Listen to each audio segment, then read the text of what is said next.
একেবারে আইপ্যাকের অফিস এবং প্রতীক জৈনের বাড়িতে তল্লাশিতে যখন তোলপাড় চলছে তখন সুপ্রিম কোর্টে পৌঁছে গেল এনফোর্সমেন্ট ডিরেক্টরেট। আইপ্যাক কাণ্ডে সুপ্রিম কোর্টে আবেদন জানিয়েছে ইডি, দ্রুত শুনানির আবেদন জানানো হয়েছে। কলকাতায় আইপ্যাকের অফিস এবং কর্ণধারের বাড়িতে ইডির যে তল্লাশি, তার জরুরি file, hard disk, mobile phone ছিনিয়ে নেওয়ার অভিযোগ ইডি করেছে মমতা বন্দ্যোপাধ্যায়ের বিরুদ্ধে। গতকাল আপনারা জানেন যে হাইকোর্টে এই সংক্রান্ত মামলার শুনানি সেটা 14 জানুয়ারি পর্যন্ত পিছিয়ে যায়।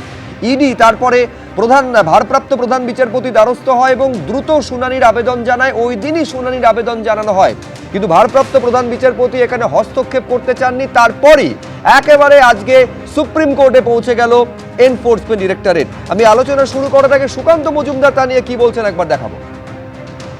মন্ত্রীর এই যে কয়লা চোরেদেরকে বাঁচাতে ফাইল চুরি, এই ফাইল চুরি কাণ্ডে মুখ্যমন্ত্রীর যে প্যানিক হয়ে যাওয়া এবং মুখ্যমন্ত্রীর যে অস্থিরতা বারবার প্রকট হয়ে উঠছে, তা প্রমাণ করছে যে ডালমে কুচ কালা হ্যায়।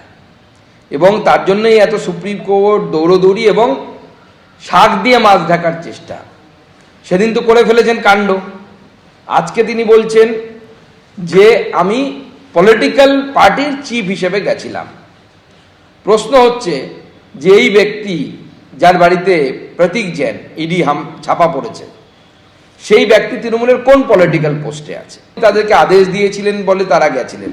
মুখ্যমন্ত্রী যদি তাদেরকে আদেশ দিয়ে থাকেন তাহলে মুখ্যমন্ত্রী হিসেবে গেছিলেন, পলিটিক্যাল পার্টির চিফ হিসেবে যাননি। বাংলার মানুষের সামনে সত্যিটা বলুন। আমি কৃষ্ণ মিত্রের কাছে আসবো। বিজেপির প্রশ্ন হচ্ছে কি লুকোনোর চেষ্টা করছেন মমতা বন্দ্যোপাধ্যায়? এতটা মরিয়া তিনি কেন? যখন ইডি তদন্ত করছিল তড়িঘড়ি তিনি ছুটে গেলেন এবং তারপর সবুজ ফাইল, ল্যাপটপ এবং মোবাইল ফোন নিয়ে বেরিয়ে এলেন। কি লুকোনোর চেষ্টা করছেন, কি আড়াল করার চেষ্টা করছেন, যার জন্য ইডি মামলা দায়ের করার আগে সুপ্রিম কোর্টে রাজ্য পৌঁছে গিয়ে ক্যাভিয়েট ফাইল করলো? দেখো, প্রথম কথা হচ্ছে চোর ধরেছে দিদি, অমিত শাহ আর ইডি। আচ্ছা, সুকান্ত মজুমদারের সাথে আমি এটা একটু শুনিয়ে দিই, এইটা শুনে না। মমতা ব্যানার্জি ক্যান্ডিডেটদের প্রপোজ লিস্টটা নিয়ে গেছেন, কিন্তু ওটার কপি অনেকের কাছেই রয়ে গেছে। মমতা ব্যানার্জি ল্যাপটপটা নিয়ে গেছেন, ল্যাপটপের ভিতরে কি আছে কেউ জানেন না।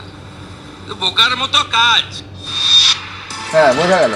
তার মানে শুভেন্দু অধিকারী বলছেন যে অভিসন্ধিতা ছিল তৃণমূলের ক্যান্ডিডেট লিস্টটা নেওয়ার, এবং সেটা মমতা বন্দ্যোপাধ্যায় নিয়ে গেছেন, তাও তাদের কাছে নাকি তার কপি আছে। তো বিরোধী দল নেতা যার সাথে অমিত শাহ এবং ইডি প্রত্যক্ষভাবে সরাসরি রিয়েল টাইম তারা তথ্য শেয়ার করেন, হোয়াটসঅ্যাপে যোগাযোগ রাখেন, ইডির তথ্য শুভেন্দু অধিকারী মিডিয়ার কাছে পরিবেশন করেন, শুভেন্দু অধিকারীর তথ্য ইডি মিডিয়ার কাছে পরিবেশন করেন সূত্রের মাধ্যমে। তো শুভেন্দু অধিকারী বলছেন যে সেখানে ক্যান্ডিডেট লিস্টই দিদি নিয়ে গেছে। তো তার মানে কয়লা হচ্ছে, তার আগে তো মমতা বন্দ্যোপাধ্যায় বলেছেন যে ক্যান্ডিডেট লিস্ট দেওয়ার জন্য ইডি এসেছে, সেটা এন্ডোর্স করছে। তাহলে সুকান্ত মজুমদার কি বলছে, ইডি কি বলছে? না, আমি গতকাল এই প্রশ্নটা করেছিলাম, ইডি যে ক্যান্ডিডেট লিস্টটা নিতে এসেছে তৃণমূল কংগ্রেসের, এইটা কিভাবে, এই যোগসূত্রটা কিভাবে প্রতিষ্ঠা করছে তৃণমূল কংগ্রেস? ইডি বলবে, একবার সে কথা বলছেন তোমাদের ইডির উপর অগাধ আস্থা থাকতে পারে ভারতবর্ষের মানুষের, তৃণমূল কংগ্রেসের নেই, বাঙালি না, ইডির উপর অগাধ আস্থার প্রশ্ন নয়। আমার প্রশ্নটা হচ্ছে একেবারে ইডি যে তদন্ত করতে গিয়েছে সেখানে, না আমি কৃষ্ণদা আমি তোমার কাছে আসছি, সেখানে মমতা বন্দ্যোপাধ্যায় রাজ্যের মুখ্যমন্ত্রী সাংবিধানিক পদের অপব্যবহার করে তিনি ছিনিয়ে নিয়ে এসেছেন, এইটা তো পিটিশনে অভিযোগ করেছে এনফোর্সমেন্ট ডিরেক্টরেট। আমরা তো দেখছি ইডি গত 11 বছর ধরে কোন দুর্নীতির তদন্ত করেছেন, কতজনের বিরুদ্ধে কনভিকশন হাসিল করতে পেরেছে। আমরা তো দেখেছি বিরোধী দলদেরকে রাজনৈতিকভাবে কোণঠাসা করার এবং বিজেপিতে জয়েন করার পর, বিজেপির সাথে গাঁটছড়া বাঁধার পর সেই তদন্ত বন্ধ হয়ে যায়। এ তো বারংবার একটা ট্র্যাডিশন হয়ে গেছে। ঠিক, আপনি নিঃসন্দেহে এটা নিয়ে হাজারবার প্রশ্ন তুলতে পারেন যে হ্যাঁ, ইডি নির্বাচনের আগে হঠাৎ করে ইডি কেন ঘুম থেকে জেগে উঠলো, নিঃসন্দেহে প্রশ্ন করতে পারেন। 10টা জায়গায় কিন্তু একসঙ্গে তল্লাশি চলেছে। কোন জায়গায় এই ঘটনা ঘটেছে? দিল্লিতে 4 জায়গায় আর কলকাতায় 6টা জায়গায়। কোথাও এই ঘটনা ঘটতে দেখা যায়নি যেখানে মুখ্যমন্ত্রী স্বয়ং গিয়ে ফাইল হাতে বাইরে বের করে নিয়ে আসছেন। এবিপি আনন্দ, এগিয়ে থাকে, এগিয়ে রাখে।